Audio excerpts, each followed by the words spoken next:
I first met Carolyn Huntoon in 1986.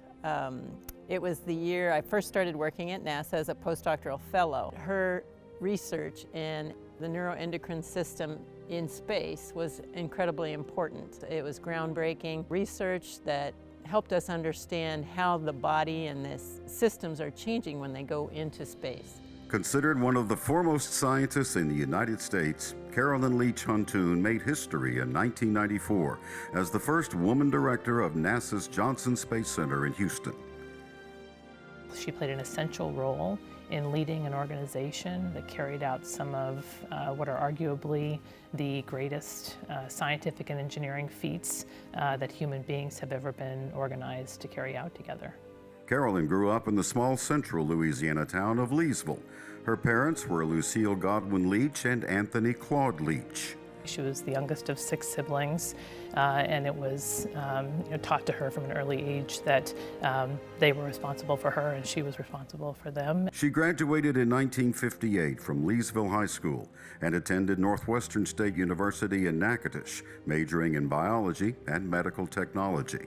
It was while pursuing a Master of Science and doctorate degree at Baylor College of Medicine that she met one of the principal investigators for the Gemini spacecraft medical experiments. It was a connection that led to her working at NASA. As a pioneer in human life science research, Huntoon created and supervised projects in the Apollo, Skylab, and Space Shuttle programs. And it wasn't long before she became involved in recruiting women for the space programs. So my mom continued to mentor the women who joined the astronaut class. On the next street over from my house is where Sally Ride lived.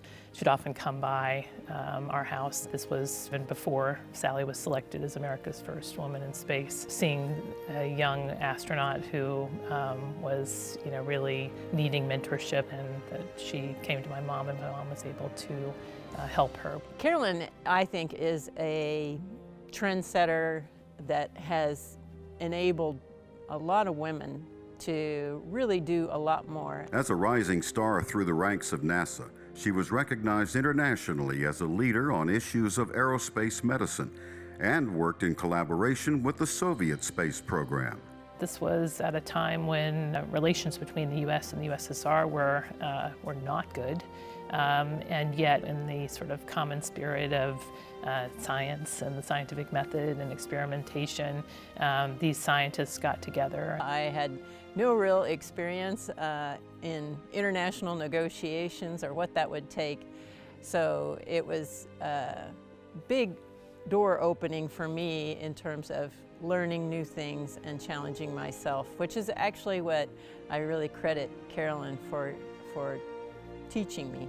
It was during Huntoon's time as Associate Director of the Johnson Space Center that the Shuttle Challenger shattered just 73 seconds from takeoff. My mom had been responsible for selecting many of the astronauts that died in that mission. Our entire community and really the entire country was grieving over the loss of these individuals. My mom's leadership, particularly during times of difficulty at the Johnson Space Center, was inspirational. She's an incredible leader, obviously, and an incredible mentor, especially to me. I think her strength in being a mentor is challenging you to do something more than you think you might be able to, and that's what she gave me.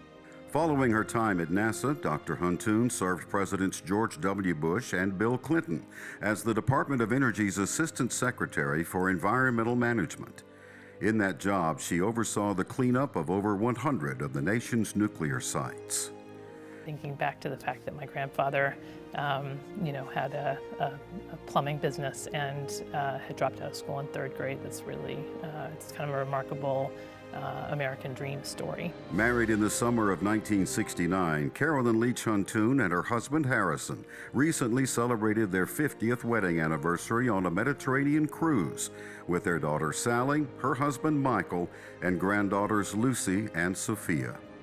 Carolyn recently lost her loving husband after his brave battle with Parkinson's. Our prayers are with Carolyn and her family.